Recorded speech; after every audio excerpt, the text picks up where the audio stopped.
Hello friends, this is Cara-Renee with B.Reborn Art and Healing, coming to you with a construction video for a Lapbook. So I had amazing comments and support for this little journal that I did, which measured, this is a Lapbook rather, let's see, 2 1/8 inches by, well, the front of the journal is 5 3/8 by 3 1/2 with a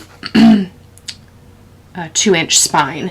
So this is half size. So as I mentioned in my flip through video, I shrunk all the pages to Fifi's kit down to half size, so printing two to a page, and that gave me this size.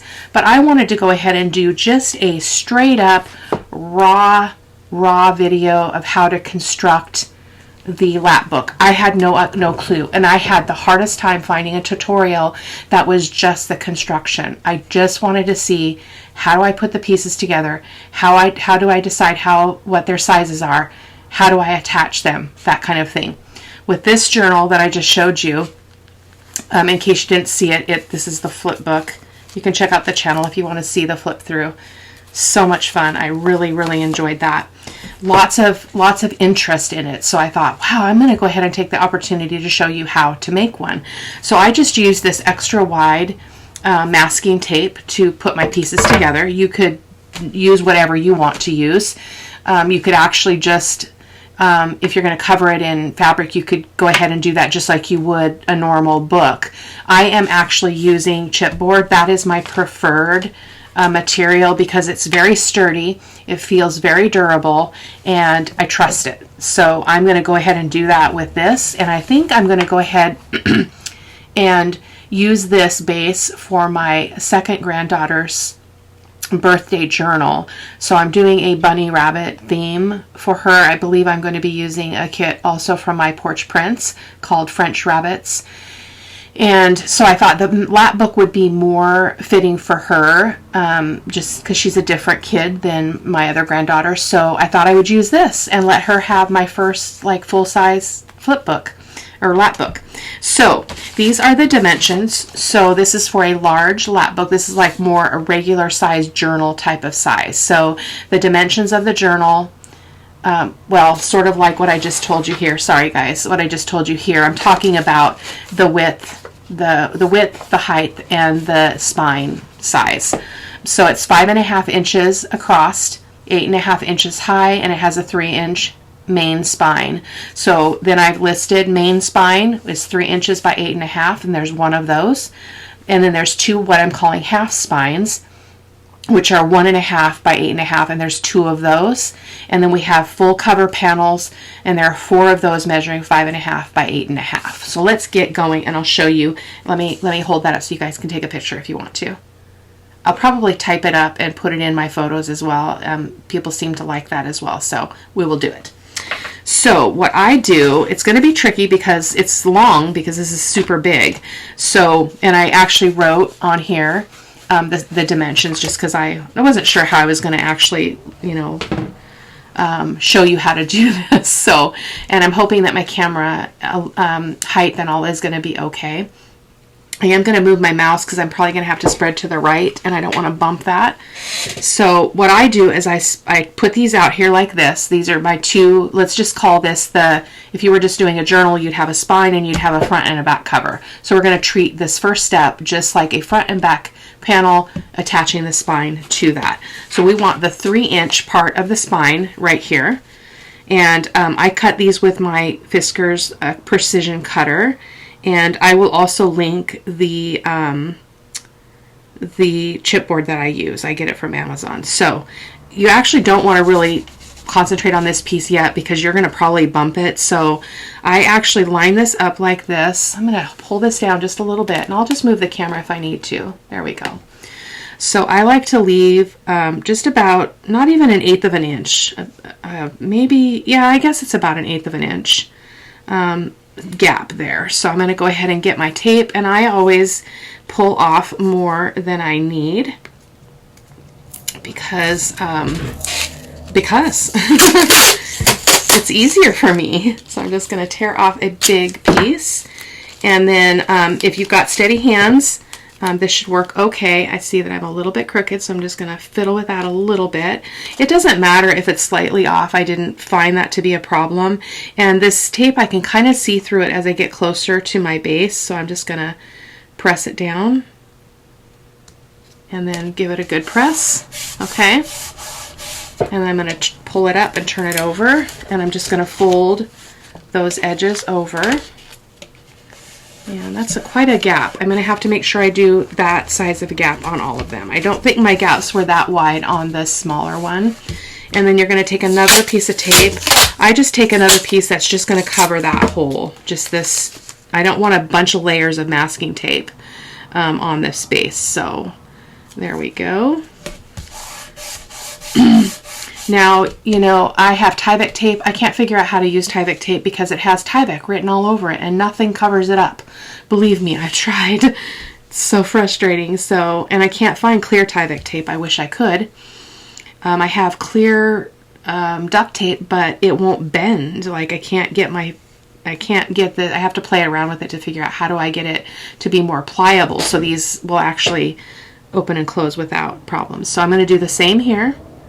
I'm just going to put that in place, and you know, and I'm just aiming for, you know, approximately the same distance.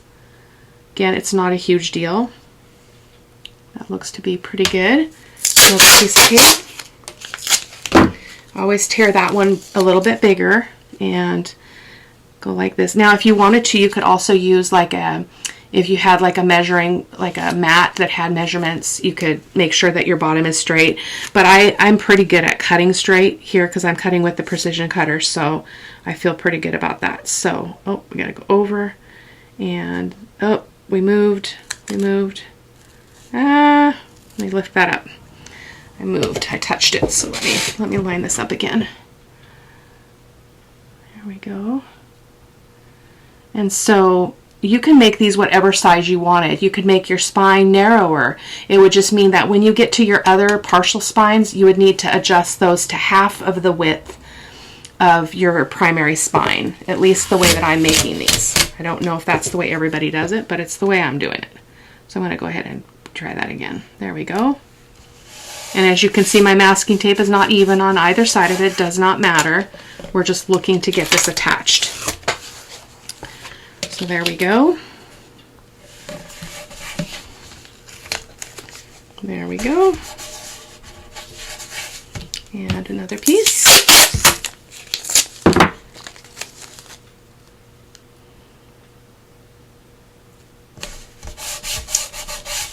Okay, so that is our main.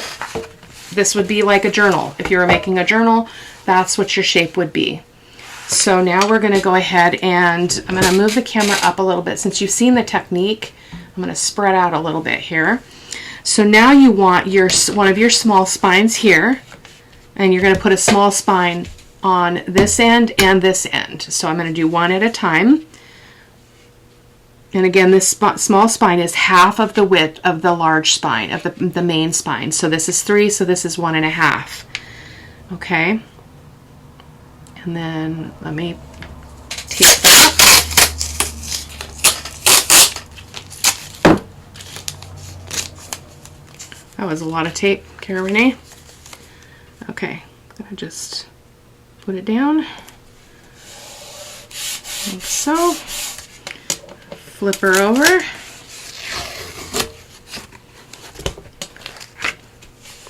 Now I know folks make lap books a lot of times with a vintage book or an old book. I would love to try that in the future, but my little one was the very first time I tried this, so I'm gonna ease into that a little bit. So I've never used an old book to make a journal out of, so I'd like to try it. But usually the spines just aren't big enough for me because I'd have to make like a 2-signature journal in order to satisfy myself with that cover, and I generally go 3 signatures, although my other granddaughter's strawberry journal was only 2 signatures. But yeah, so there we go. And so we're going to go ahead and flip over here. This is kind of in order, and so we're going to put the other partial spine over here, the small spine, on the other side, again, being as careful as possible to make the distance the same. So, must have steady hands. There we go. So I hope this is valuable to you. Again, I really struggled with finding somebody that would just show me the bare basics. You know, I didn't want to see the kits. I didn't want to see the papers that were going to go on it. I didn't want to see how it was decorated. I just wanted to see how it is constructed. And so, and I really didn't find anything. I didn't find anything. So this spine is a little bit farther apart than I would like, but we're going to go with it. So, and this tape is a little bit too small, but that's okay too. Okay? Because there's going to be a whole lot more holding this together than tape when we're done. So that's that. So now we're going to go ahead and, now that being said, you could use cardboard, same process. You would just cut it the size that you need each of those pieces to be, and then put it together. You could, I'm trying to think of other ways that people might want to put these together. I always use chipboard like this because I like creating that gap, because it just helps the journal just perform really well. So it kind of, in my bigger journals that are full, it kind of makes them floppy, which I love. So we're going to go ahead and shift this back over, and we're going to get our third large panel. And this is the basically one of the fronts, or one of the panels that is making up, oh, wait a minute. Uh-oh, I need 2 more of these. Don't I? Yes, I do. No, maybe I don't. It's a work night, guys. There we go. So I'm just gonna, and the reason why you want to do that is because there's a thickness to this chipboard that I don't want to have the, oh, I just bumped that. I want that to be able to open and close without any hindrance. So there we go. And I apologize for any background noise. My husband just sat down to watch his evening programs. I had to take my car in. My check engine light came on today, and I kind of panicked because I don't know what to do when that happens. So I called the dealership, and they said, bring it in. And then I went out to go get in my car to go take it to the dealership, and saw that somebody had hit my car. And I don't know where it happened. I don't know what parking lot it happened in, but it had to have happened in the last few days. And so I'm really bummed about that. Completely knocked out the lower, you know how you have your main headlights and then you have the lower lights down by the bumper. It completely busted that whole frame out. And whatever hit me had pallets on their vehicle or on the back of their truck or whatever, because there was pallet material stuck in my grill. So I'm just totally, it's totally a mystery. I have no idea what happened. So that's a real bummer, because I don't know, you know, and I don't know why somebody would hit your car and then not leave a note. I would leave a note. So it's frustrating. So that was a bad surprise today. So, okay, so there we go. I think we do have to have another bit. No, maybe don't. Maybe we don't. Let's look at this, silly lady. No, we don't. So this is the main spine of this one. These are the 2 smaller spines. So there's not more needed. I'm just overthinking it. Oh, pardon me. Okay, so we're sliding this over. We're going to put the last panel on this side, and then we will be done. Now, if you want to continue to follow my process of how I make this journal and how I decorate it and all of that, you can definitely follow my channel. And I'll put this in the techniques playlist, and I'll also put it in the playlist for the journal that I'm making. So I'm not sure. I'm probably going to call it French Rabbit. So French Rabbit journal. So here we go. We're going to go ahead and put this last piece on here. And if you don't have a super steady hand, just get your husband or get your kid or somebody to come in and help you. Just kind of make sure that things don't shift. As I mention all the time, I don't strive for perfection in hair, so I don't worry about that. As long as it's soundly constructed, it's not going to fall apart, it's going to be fine. So there we go. Okay, so this is how it works. So this folds and folds and folds, and this folds and folds and folds, and there you have your journal. So it looks like a box, right? With the two things in there.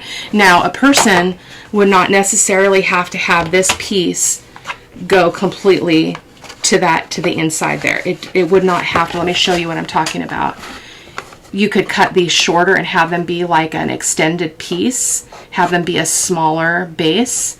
I'm going to keep it like this just because I love it. The only thing I do not love about this idea, because it kind of boxes everything in, is that I can't really put any, unless I shorten my pages, like this is 5.5, so I'd have to go, I could go 5 inches wide on my pages and then have a 1/2 inch to allow for any dangles or anything like that. So it's possible. So I'm going to play with that because I need to put something on hers because I need to make it really pretty and cute. So anyway, that is what she looks like. Super easy, super easy. So I will probably find some fabric and cover this with fabric because my digitals that I would be using for the kit won't fit it because they're generally 5 1/4. Or yeah, 5 1/4 by 8 1/4. So, but I wanted really even measurements for you guys. So there we go. That is all there is to it. And again, if you are just tuning in, you can take a snapshot of this if you want to follow this exactly. These were the dimensions, and you're just basically taping them together, or whatever other binding technique that you know that you use, you can use on this. So, but this is just my way. So thanks for stopping by. Take care. See you next time. Bye-bye.